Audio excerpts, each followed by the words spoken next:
Good morning, everybody. Welcome to the PTNI's Daily Show. Happy Thursday morning. I hope your day is off to a great start. My name is Al. I'm happy to be your host today here on Leadership Thursday. We talk all things business ownership, clinic management, small business leadership. It is Leadership Thursday, which also means it is Gut Check Thursday. Gut Check Thursday this week. If you've been here now for many, many years, you know the drill. It is the Thursday before Memorial Day, which means Gut Check Thursday is MRF. Longer body weight hero workout.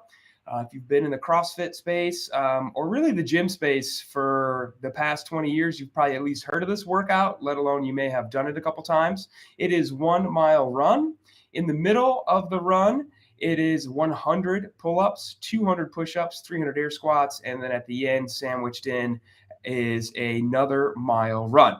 You can break up anything but the runs however you want to. So you can run a mile and then break up that middle part however you want to. Most folks are going to do 20 rounds of 5 pull-ups, 10 push-ups, 15 squats. Some folks are going to go straight through what we call unpartitioned. They're going to do all the pull-ups, all the push-ups, then all the squats, and then the run. And then there's some different variations in between based on if you're stronger or weaker at push-ups, squats, pull-ups, that sort of thing.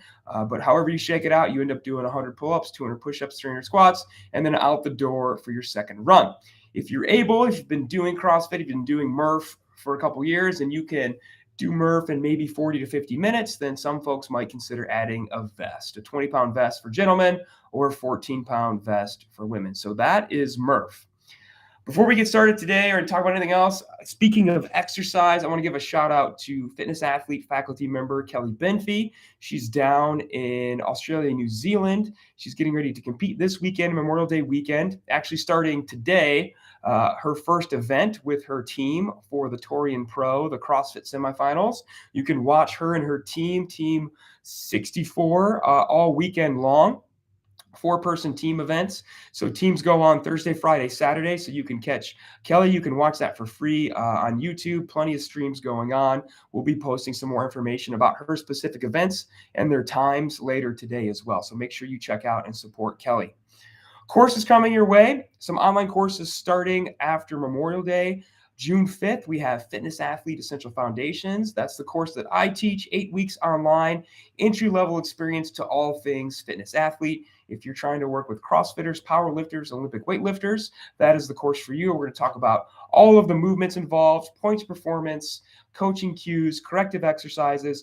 We're also going to get into literature supporting squatting, deadlifting, pressing in the clinic.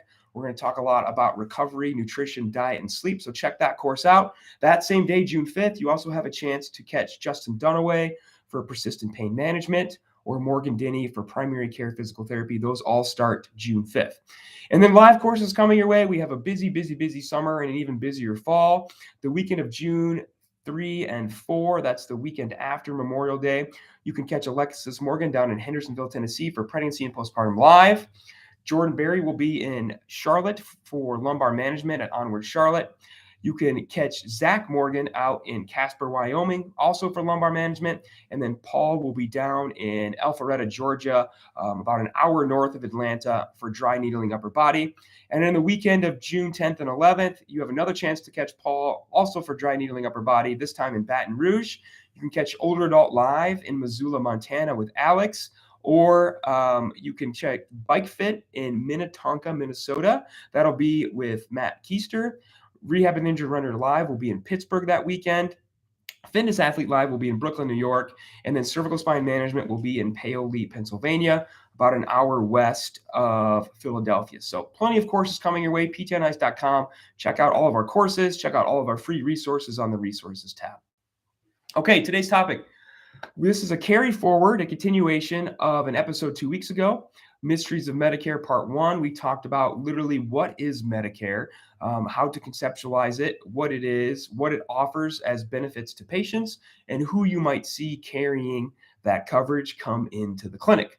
Today, we're going to move forward, and now we're going to talk about how it might look like for you to take Medicare, to see a patient with Medicare coverage, whether you are an insurance-based clinic that is thinking about credentialing with Medicare or already credentialed with Medicare, or whether you are thinking about wanting to remain cash-based and how that might look for your clinic to interact with patients who have Medicare coverage. So 3 different ways technically four, but three main ways that the government views healthcare providers in its relationship with Medicare. We're going to talk about all of them and what that looks like. The first is probably the one we know the most. If you've had any experience working in an insurance-based clinic, you have worked as what we call a participating provider, that you bill Medicare directly for services that you give to a patient who has Medicare coverage. This is pretty straightforward. You see the patient, you write the note, the claim goes to Medicare, the clinic gets paid. This works like any other commercial insurance, Blue Cross, that sort of thing. You're paid by Medicare, and in some cases, in a case where a person has a managed Medicare plan, you're getting paid by that insurance company. And we talked about managed Medicare and what that looks like last week. So if you bill somebody with a Blue Cross managed Medicare plan, you will actually be billing Blue Cross and getting paid by Blue Cross instead of the government. So that's participating provider. How do you become that? You need to get enrolled and credential yourself if you're not already, in your facility if you're not already, through an online system called PICOS. It is how you fill out the application to become a Medicare participating provider. Fairly involved application, I won't lie to you. It will take probably many hours to fill it out in full and gather all the paperwork needed. But once it's done, what's nice is it's done for life, at least for you as an individual and for your facility. If you were to move on to a different facility that was not credentialed, you'd have to go through that process for the facility. But you, as the individual provider, carry your individual Medicare approval wherever you might end up. So even if you move states, you move clinics, you are still enrolled and credentialed with Medicare, and you can bill those patients. So many of you, even if you're thinking, I have no interest in interacting with insurance at all, I'm just going to take cash, you are probably eligible to be a Medicare participating provider. So just know that that benefit carries forward with you for the rest of your life. There's no re-credentialing needed. There's no recertification needed on the individual basis. Once it's done, it's done. So keep that in mind. The second way we can interact with Medicare is as a non-participating provider. What does this let us do? It lets us bill Medicare a little bit more. It lets us bill 115% of what they might reimburse. However, what we're essentially saying as a non-participating provider to the patient is, hey, Frank, you're going to pay me cash today. You're going to pay me $150. I'm going to take that. And now I'm going to submit a claim to Medicare on your behalf for you to get reimbursed, not for the clinic to get paid, right? Because the patient has already paid you cash. You are submitting the claim, and the payment is going to go to the patient. Whether you fill it out electronically and submit it electronically through your billing software, or whether you generate a paper claim form, a CMS 1500 form, and you mail it to Medicare, it is going to Medicare for them to pay the patient back, to basically reimburse them from what they've already given you. So the patient pays cash at the visit, and the reimbursement is given to the patient at Medicare. Now, the key thing here is that if you are going to take cash from patients who are Medicare eligible, you absolutely must submit this claim. You have to submit this claim or you are committing fraud. We talked last week, Medicare is a federal benefit. It usually carries with it felony charges for not following the rules. So you should know that for every claim where you take cash from the patient and don't submit the claim for them, you are incurring a penalty of $11,000 per that claim, plus 300% of whatever that claim was supposed to be for. So if Frank comes in and I charge Frank $150 for his evaluation, and then I don't submit for that reimbursement, I just let Frank come and go, and I never fill out the paperwork and send it to Medicare. Every time I do that, it's $11,000 plus about $500, right? What I charged Frank plus 300%. So every claim you do that ends up being somewhere around $12,000. So you need to keep that in mind, that if you're going to be a non-participating provider, if you're going to take cash from patients for physical therapy who are Medicare eligible, you still need to submit that form, and you have to do it for every visit, for every patient. So the question then becomes, which one is better?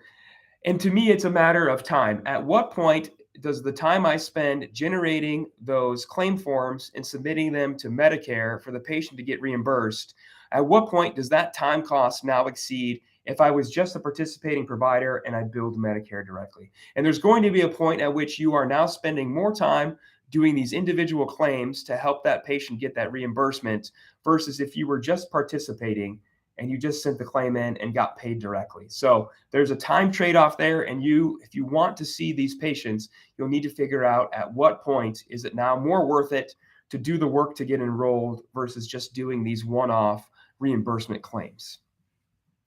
We can also be what is called an opt-out provider in healthcare.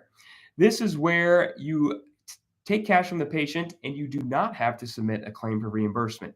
Sounds great, right? Unfortunately, physical therapists are not one of the healthcare providers approved to be an opt-out provider. In opt-out, you are breaking the law. So that is that. And then finally, the fourth way that we can interact with patients is the way that some other, usually fitness providers, fitness professionals operate with Medicare, which is to say that we have no relationship at all, that the services we provide are not a covered Medicare service. Therefore, we can both charge cash and not have to worry about submitting the claim forms as if we were a non-participating provider. So having no relationship, what does that look like? It looks like you are not providing anything that could be considered a skilled service that would be covered by a Medicare benefit. So think about things like cash for one-on-one personal training, cash in, for example, a CrossFit setting, a group fitness setting. Medicare is not going to pay that patient to come to CrossFit. That is a non-covered benefit. The patient has to pay for it. There is no relationship between the CrossFit gym and Medicare. Therefore, you can charge that patient directly cash. They're not technically a patient at that point because it's considered an unskilled service. They're just a customer. And there is no expectation of them that they'll somehow get reimbursed from Medicare for whatever services they're doing. So things like gym memberships, things like massage therapy, sometimes some forms of chiropractic treatments fall under this. Basically anything that is not a skilled healthcare service. So this kind of brings us to the question of how do we define what is technically quote unquote skilled physical therapy? And if you are operating in this realm and you're saying, I don't have a relationship with Medicare, what I'm doing right now is not a service that Medicare would cover. So I'm okay to both, again, take cash from this person and not worry about submitting a claim for them. What sort of services would fall under that umbrella? And I would always encourage people to ask themselves, is what you're doing with that person right now something that a PT tech or personal trainer could do independently on their own? If the answer is yes, then you're probably safe to say that you're performing unskilled services, no relationship type services, one-on-one personal training, group fitness, wellness, whatever. But if the answer to that question is no, if you are modifying exercises for pain, if you are definitely doing any sort of manual therapy, if you are providing any sort of assistance to a patient who might need contact guarding or actual assistance with balance to perform the exercises that you're prescribing, then you are probably providing a skilled service and you're really not operating correctly in this no relationship scenario. So you should know that you're at risk for getting in trouble for doing that. And that kind of brings us to this last point of talking about participating providers, seeing a patient for skilled services, billing Medicare, getting paid by Medicare, non-participating provider taking cash, submitting the claim so that the patient can be reimbursed, opt-out, we don't qualify. And if we're operating in the no relationship sphere and we're seeing people for wellness or fitness and taking cash, the question that always comes up is, from a lot of people, is what are the odds that I will get caught doing the wrong thing here? Which is, to me, always an interesting question to ask of what's the likelihood that I get busted is basically what we're saying. So there's not some sort of government organization with people driving around going into just random businesses to check for Medicare fraud, right? There is no state association. There's no secret police or anything that's going to come to your clinic or your gym and make sure you're doing things on the up and up.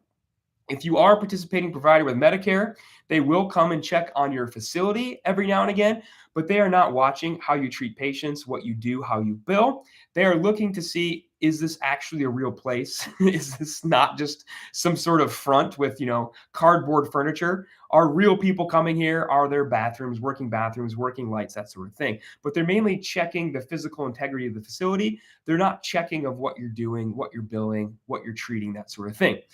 So overall, the risk is probably low that you could get caught operating incorrectly as a non-participating provider. That is, taking cash and then not submitting those claim forms. The risk comes in if the patient knows their benefits and their rights, right? Of, I think I'm supposed to be getting paid back for this and I'm not. What's going on? I called Medicare. They said you're supposed to be sending in a form and you're not. And that can be a dicey conversation. And then definitely when you're operating with no relationship, of asking yourself, am I actually giving this person skilled physical therapy, or is this unskilled physical therapy? Are we just doing one-on-one personal training? Are we doing group type fitness where people are just coming in and doing a pre-written workout that we're not modifying for different injuries or pain or different maybe neuromuscular issues going on? That's when, again, it becomes more skilled and that you can get into trouble. And I'll leave you with this fact. Every day you jump into your car and you drive to work or whatever, and you don't think for a second of the risk of driving that car. The risk is pretty low. It's 0.5% that when you get in that car, you're going to get in a car accident. Yet, most of us, maybe even all of us listening right now, have been in a car accident, even if it's a low speed fender bender or maybe a serious car accident. Most of us have experienced what it's like to be in a car accident, which is to say that just because the risk is low doesn't mean the risk is zero. And to really keep in mind that of all the insurances that you're going to flirt the power curve with, the federal government is probably not the one that you want to think about going head to head with. Again, the penalties here are very severe, much more severe than commercial insurance. You're at risk of losing your license, you're at risk of federal prison time, and you're at risk of paying back a level of money that you'll probably never be able to pay back if you get into trouble with this. And even if you're not doing it maliciously, even if you're not seeing 4 patients with Medicare an hour, even if you are thinking that you're doing it correctly by operating as a non-participating provider or a no relationship provider, again, ignorance is still part of the problem. You can still get in trouble for doing that. So just keep in mind, even though the risk is low, it is not zero. And that ultimately doing the right thing is the best way that you're going to have to not get in trouble with starting to see Medicare patients in your clinic, whether you want to bill directly and be being reimbursed directly from Medicare, or whether you're looking at taking cash. There are ways to take cash for Medicare patients, but there is a correct way to do it, right? Submitting that claim form and making sure they get the reimbursement. Now, some clinics do that the wrong way.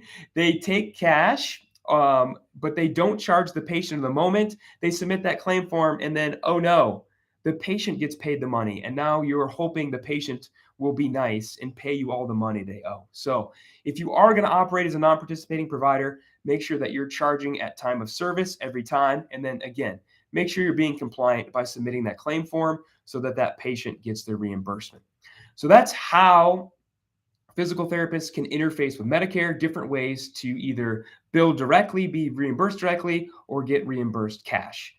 Next time, we're going to talk about what it actually looks like to get paid for Medicare, of what are the reimbursement rates, what are they if you bill directly, what are they if they take cash, and everything involved with billing Medicare. Again, whether you plan to take insurance, whether you plan to stay cash the whole way, there's going to be something in there for you. So tune in 2 weeks and we'll cover Mysteries of Medicare Part 3. Hope you have a fantastic Memorial Day weekend. I hope you get some well-deserved time off. Have fun with Gut Check Thursday if you're going to be doing Murph. Don't forget to tune in this weekend to the Torian Pro and watch Kelly Benfey take on the events with her team. Other than that, I hope you have a fantastic Thursday. Have a good weekend. Bye, everybody.